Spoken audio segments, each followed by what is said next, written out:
I'm in the EAA Chapter 1240 Aviation Development Center. Really is a community aviation development center, and we do a lot of activities with the school district and other things, and our flying club is a key part of that whole process to help the community get involved in aviation. The flying club is a separate organization, right? But it works together with the chapter, and so that has been a big important factor in trying to bring more people into flying in the community and make it available to them.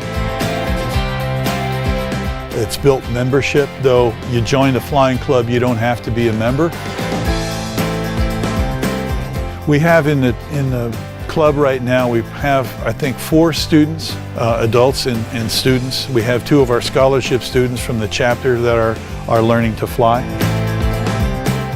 The flying club, it seems to fit better.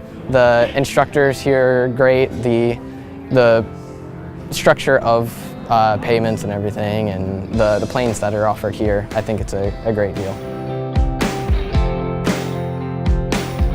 Almost to me, they're one and the same. I think most of us in the club feel that we either are part of EAA and we help with the things that you see here today with the kids, the building of the air cam. We're heavily involved with the Pancake breakfast. I think there's a fellowship among the membership just to make sure that we all are succeeding.